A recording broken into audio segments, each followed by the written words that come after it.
ऊपर से देखने पर ना असम का शिव सागर इलाका बड़ा ही शांत, हरा भरा और बेहद खूबसूरत लगता है, बिल्कुल किसी पेंटिंग की तरह। लेकिन क्या आपको पता है कि इसी शांत मिट्टी के ठीक नीचे इतिहास के कुछ ऐसे खौफनाक राज दबे हुए हैं जिनका सिर्फ नाम सुनने भर से रूह कांप जाती है।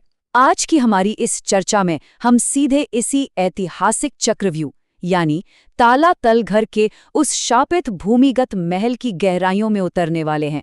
तो चलिए शुरू करते हैं।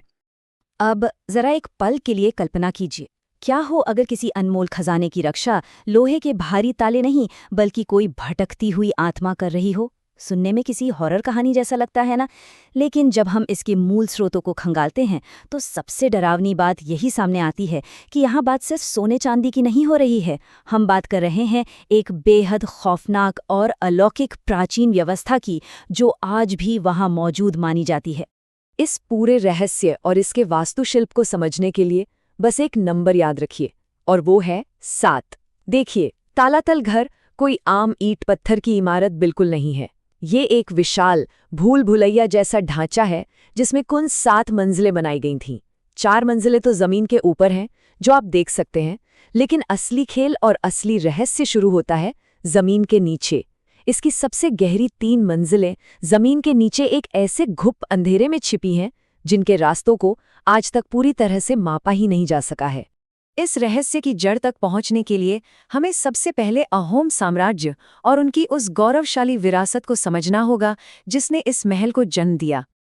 अहोम, ये वो अभेद्य और ताकतवर साम्राज्य था जिसने असम पर पूरे 600 सालों तक राज किया। और उनकी रणनीतिक ताकत का अंदाजा आप सिर्फ एक संख्या से लगा सकते हैं, 17। जी हाँ, 17 बार अहोम योद्धाओं ने शक्तिशाली मुगलों की सेना को 1 या 2 बार नहीं बल्कि पूरे 17 बार धूल चटाई थी। सोचिए कितनी ही बार युद्ध का धुआं उठा होगा, और हर बार इन योद्धाओं ने मौत के जबड़े से जीत छीन ली। और इसी अदम्य साहस और अनुशासित परंपरा के बीच नींव रखी गई थी तालातल घर की।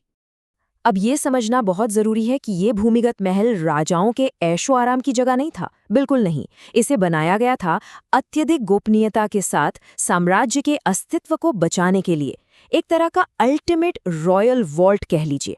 एक ऐसी जगह जिसे इस तरह से डिजाइन किया गया कि अगर कभी राज्य पर सबसे बड़ा संकट आ जाए तो ये जगह पूरे साम्राज्य की जीवन रेखा बन सके। लेकिन फिर दौर आया भयंकर संकट का, और एक ऐसे अटल श्राप का जिसने इस महल की कहानी को हमेशा के लिए अंधेरे में धकेल दिया। हुआ यूं कि 1917 से 1919 के बीच बर्मियों ने 3 बेहद भयानक आक्रमण किए। पूरे साम्राज्य की नींव हिल गई, गांव के गांव जलने लगे। और इसी हताशा के बीच उस शाही खजाने को बचाने का फैसला लिया गया, जिसकी विशालता सच में आपका दिमाग चकरा देगी। जरा सोचिए, 7 करोड़ सोने की मुद्राएं, शुद्ध सोने से बनी देव मूर्तियां, कुछ बेहद पवित्र तांत्रिक अस्त्र और पूरे 7 पीढ़ियों का जमा किया हुआ राजधन। ये सिर्फ धातु के टुकड़े नहीं थे, ये एक पूरी सभ्यता की आस्था थी, उनकी शक्ति थी। और इसे बचाने के लिए उन्होंने इसे तालातल घर की सबसे गहरी सुरंगों में दफन कर दिया। लेकिन इतने बड़े खजाने को सिर्फ लोहे के तालों भरोसे तो नहीं छोड़ा जा सकता था ना। तो अहोम परंपरा के अनुसार रक्षक के तौर पर बुलावा भेजा गया दाम्भी को। अब ये दाम्भी क्या है? इसका मतलब है एक ऐसे योद्धा की आत्मा जिसने युद्ध में अपना बलिदान दिया हो और जो अपने राजधन की रक्षा के लिए एक अनंत काल की शपथ से बंधा हो। वहां के पुरोहितों ने एक ऐसा भयानक श्राप दिया कि जो कोई भी इस खजाने की तरफ अपना हाथ बढ़ाएगा, दाम्भी उसकी आत्मा को उसके शरीर से जीवित ही खींच लेगा। उस दौर में ये कस्में और शपथें लोहे की जंजीरों से भी ज्यादा मजबूत मानी जाती थीं। देखिए, यहाँ एक बहुत ही दिलचस्प अंतर है। आज की दुनिया के नजरिए से देखें तो ये सिर्फ बहुत सारा धन है, लालच है, या कोई बहुत बड़ा खजाना है जिसे खोजा जाना चाहिए। लेकिन अहोम लोगों के लिए ये सिर्फ सोना नहीं था, ये उनका देवधन था। उनके लिए ये उनके राज्य की सुरक्षा थी, ईश्वरीय शक्ति थी, और अपने पूर्वजों के प्रति उनका सबसे बड़ा कर्तव्य था। और इसी गहरे वैचारिक अंतर की वजह से उन्हें इस खजाने की रक्षा के लिए किसी इंसान की नहीं बल्कि एक अलौकिक आत्मा की जरूरत महसूस हुई। खैर, अब आते हैं उन खौफनाक चेतावनियों पर जो सीधे उसी भूमिगत अंधेरे से निकलकर सामने आती हैं। अगर आपको लग रहा है कि ये सिर्फ रातों को सुनाई जाने वाली कोई भूतिया कहानी है, तो जरा इस टाइमलाइन पर नजर डालिए। इतिहास गवाह है, 1826 में ब्रिटिश सेना की घुसपैठ से लेकर 1940 में एक सीनियर ब्रिटिश इंजीनियर की जांच और यहां तक कि 1984 में हमारे अपने भारतीय पुरातत्व सर्वेक्षण के आधुनिक सर्वे तक, जब जिसने भी तालातल घर की उस खौफनाक गहराई में जाने की जरूरत की, उसे एक भयानक कीमत चुकानी पड़ी। चलिए इन घटनाओं को थोड़ा करीब से देखते हैं। सबसे पहला रोंगटे खड़े कर देने वाला वाकया हुआ 1826 में। 3 ब्रिटिश सैनिक उन अंधेरी सीलन भरी सीढ़ियों से नीचे उतरे। कुछ देर बाद अंदर से एक बेहद भयानक चीख गूंजी।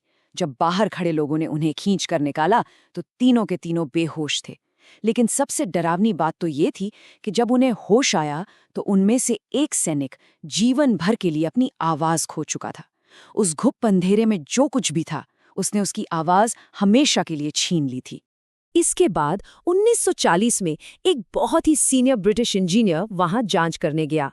उसने अपनी पर्सनल डायरी में जो लिखा वो सच में आपको सोचने पर मजबूर कर देगा। उसने बस एक लाइन लिखी, नीचे के कक्ष सांस लेते हैं। जरा इमेजिन कीजिए इस बात को। ऐसा एहसास जैसे उस अंधेरे में दीवारें जिंदा हैं, पत्थर आपकी आहट सुन रहे हैं और कोई बहुत ही पुराना पहरेदार लगातार आप पर अपनी नजरें गड़ाए हुए है। फिर आया 1984, जब मॉडर्न साइंस ने इस रहस्य से पर्दा उठाने की ठानी। भारतीय पुरातत्व सर्वेक्षण यानी ASI की टीम वहां गई। उनके हाईटेक रडार ने दूसरी अंडरग्राउंड मंजिल के नीचे एक बहुत बड़े और भारी धात्विक ढांचे का सिग्नल कैच किया। मतलब वहां सच में कोई बहुत बड़ी तिजोरी या कोई विशाल दरवाजा मौजूद था। लेकिन क्या आप जानते हैं उसके बाद क्या हुआ? ठीक अगले ही दिन उस सर्वे टीम के प्रमुख को एक ऐसा रहस्यमयी बुखार चढ़ा जो पूरे 3 हफ्तों तक नहीं उतरा, और उसके तुरंत बाद उन्होंने उस जगह पर अपना काम हमेशा के लिए बंद कर दिया। और ये सिलसिला वहीं नहीं रुका। अगर आप आज भी वहां के स्थानीय बुजुर्गों से बात करें तो वो बताएंगे कि वो जगह आज भी शांत नहीं है, खासकर अमावस्या की उस काली रात में। जमीन के एकदम नीचे से भारी संदूक खिसकने, धातुओं के टकराने और लोहे के विशाल दरवाजों के जमीन पर रगड़ने की खौफनाक आवाजें आती हैं।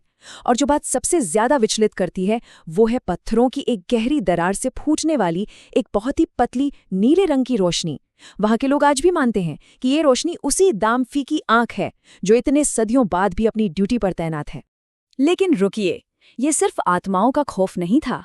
अहोम शिल्पकार इतने ज्यादा जीनियस थे कि उन्होंने वास्तुकला को ही एक साइकोलॉजिकल हथियार बना दिया था। उन्होंने इसे ऐसे डिजाइन किया कि जमीन के नीचे बहने वाली पानी की धाराएं किसी भी इंसान के कदमों की आवाज को पूरी तरह निगल लेती हैं। दीवारों की बनावट ऐसी है कि आपकी ही आवाज गूंजकर आपको इस कदर कंफ्यूज कर देगी कि आप पागल हो जाएं। मतलब विज्ञान, आर्किटेक्चर और अलौकिक शक्तियां, ये तीनों मिलकर एक ऐसा जाल बुनते हैं कि कोई भी घुसपैठिया वहां जाकर अपना दिशा ज्ञान और दिमागी संतुलन पूरी तरह से खो ही बैठेगा। तो इस सब को जानने के बाद अब वक्त है एक बहुत ही अहम दार्शनिक सवाल का। क्या इन सोए हुए रहस्यों को जगाना वाकई सही है? देखिए, अहोम संस्कृति में मौत का मतलब जिंदगी का फुल स्टॉप नहीं था। उनके लिए ये राज्य की सुरक्षा की एक नई शुरुआत थी। और कमाल की बात देखिए, दामफे के इसी मनोवैज्ञानिक खौफ और लोगों की उस गहरी आस्था ने सदियों तक पूरी दुनिया के लालच को उस खजाने से दूर रखा।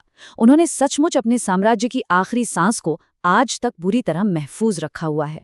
और यही बात हमें आज के सबसे बड़े सवाल पर लाकर खड़ा कर देती है। इतिहास और आधुनिक विज्ञान के बीच ये कश्मकश आज भी जारी है। एक तरफ है विज्ञान की जिज्ञासा और वो दुर्लभ खजाना, और दूसरी तरफ है वो रहस्यमयी खामोशी जिसने पीढ़ियों तक एक रक्षक का काम किया। तो क्या हमेशा विज्ञान के नाम पर अतीत के गड़े मुर्दे उखाड़ना सही है, या फिर कभी-कभी हमें ये मान लेना चाहिए कि जमीन के नीचे दबी हुई हर चीज सिर्फ दौलत नहीं होती, कभी-कभी वो एक पूरे इतिहास की आखिरी धड़कती हुई सांस होती है, जिसे शायद अंधेरे में ही छोड़ देना बेहतर है। आपको क्या लगता है? इसी सवाल के साथ आज के इस विश्लेषण में हमारे साथ जुड़े रहने के लिए बहुत बहुत धन्यवाद।